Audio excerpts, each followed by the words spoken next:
I thought I might just do a quick garden update, a walk around to show what's going well. G'day folks, Andy here from McDowell Manor.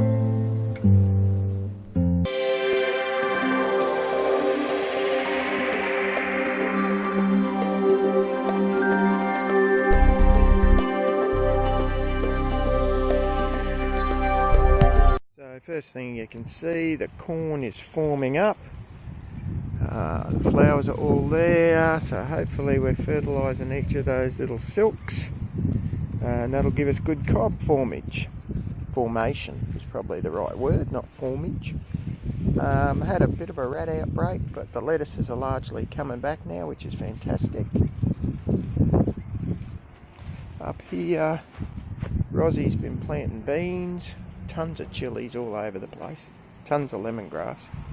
Couple of leeks doing quite well. That's a walking leek. That's more beans, and you can see the damage there. Now I check that every day to make sure it's not cabbage grub, and it's not. So I'd say it's either a possum or the rats. We've got the rats, so that little problem should cease and desist. The other thing I'll mention in case Doug sees this video, your yam has well and truly come back, Doug. I'm currently struggling to think of where I can put that that's not going to cause us any grief. Got some sweet potato in there as well. Really have still got a lot of chili on the bush. Most of it's still green, but you get the idea. Got a smattering of little fruit on most of our citrus. I'm not going to bother showing you everyone. The blueberries are coming back. Not seeing much evidence of fruit. More citrus in flower. The lychee for some reason lost every one of its leaves, but it appears to be coming back, so that's good news. Loads of cherry tomatoes on. Some are getting hit. You can probably see in there. Maybe you can see. Let's go down low. There you can see there and now getting hit by something. I don't think that's fruit fly. But yeah, gooseberries are doing well. So all of this is really just growing along quite nicely. What I am very happy about, and I was getting worried, was the ginger's come up. The turmeric behind it's doing well, so that's good news.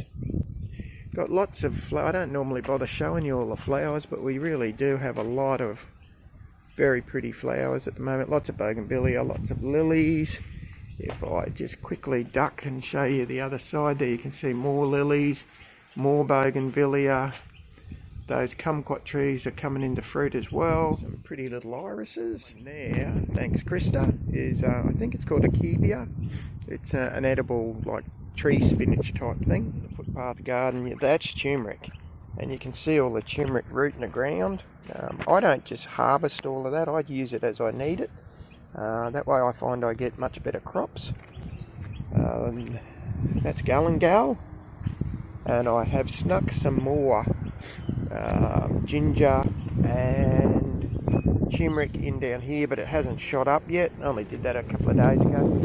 The moringa's come back.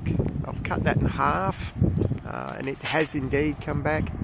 And I'm hoping to keep the odd mango. It's only a young tree, so I don't expect too much. But if I get 2 or 3 in this first fruiting year, I'll be a very happy little camper. You can see that's the pigeon pea. I use them like lentils, so I actually let them dry on the tree. Both trees are bloody covered. Bananas aren't doing much. The mulberries not doing much. Not much does any good here in the building site. We had a bit of, you would have saw the flooding video. We had some rain. So most of the roses are shooting back. Everything was pretty much dead in the drought. Amazing what a little bit of water does, hey? Remember whether I've showed you this before. That's Rossie's little rather drop dead gorgeous cover she made for that beehive. Isn't that a cracker, eh? She's an artistic bugger. Oh, the elder tree has flowers, that's good. This grape is shooting back, but it hasn't done much yet. Whereas the other side I've actually got grapes on. Bunches of grapes. Just shooting, resprouting a leek. That was a shop bought leek. I usually have a look and try and get one that they've been silly enough to leave a few roots on. Most of those roots now have regrown, so that's ready to go out in the aquaponics. We're on the other side of the yard. Now that's a peach. not a peach, pear. I think we might, if we're real lucky, get some fruit. It's actually shooting back. It loses all its leaves. You just start to think it's dead. And back she's come, which is one on the back of the garage. Let's see if we can... No, there, can you see all? There's lots. A few more down there. You got it. They make you work for it. I tell you, you got to look. But there is actually quite a lot scattered through that vine, which is wonderful. What have we got there? The lime dropped all its fruit. Not sure what that's about. The lemonade is an absolute star performer. It's always producing lots of fruit, which is great. There's the odd lemon on the lemon. The fig is producing figs. That's why it's covered in that purple insect cloth. How good is that? Regular viewers know I whinged like hell for years about that fig because it did nothing. This year and last year it's looking good. The peach has been an absolute disappointment. What didn't fall off because it was so dry got eaten by, and I saw possums.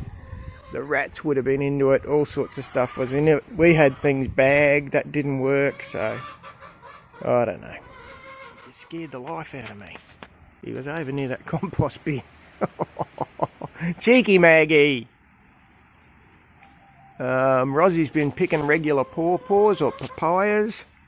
The little salad garden, which is the only wicking garden I've got, it's actually, contrary to looks, is doing quite well. There's quite a lot of silver beet. We've been eating spanakopita, harvesting that on a regular basis. You can see there's a lot of little cherry tomatoes on. A lot of the vines are dying back, but that's okay. I'll get what I can get from the cherry tomatoes and then replant some more. The other thing that's interesting, you can see I've snuck a few sneaky pineapples in down low. This little, what's it called? Pipsqueak orange. Looks like it's producing its oranges. It's produced once before, but only a couple. So it's actually got a fair number on. I'm hoping to get a crop of oranges. The feijoa is actually forming a whole lot of fruit. They're really hard to see because they're exactly the same colour as the damn leaves. The good news, and it doesn't look so very good, is this bed I nailed a couple of rats, and the aquaponics bed now is coming back. They were eating every bit of green leafy material I put in. You can see now the rats are gone. Things are coming back, so I'll get that planted up. Those little green stalks, there are a whole lot more shallots that I put in. They'll come up. Look at the mint, will you? Now I knew that would be an issue. That's why it's in those really narrow, sort of shallow beds. Provides great cover for the fish. One thing I'll mention is we get usually 4 chicken eggs a day. And probably about 5 quail eggs a day. I'm down to 6 quails. So we've got an absolute abundance of quail eggs. Eggs in general. I'm giving chicken eggs to my daughter. I'm giving chicken eggs to the neighbours. We're eating chicken eggs, and I'm trying desperately, pretty much every day. I have almost a dozen quail eggs now as scrambled eggs, just to get the numbers down. Girls. Anyway, if you like this kind of, you know, city self-sufficiency type videos, feel free to hit the subscribe button. If you hit the little bell, you'll get an email just to let you know when new clips come up. So I hope you enjoyed that, folks. Alright folks, you have a good one, eh? Hooroo!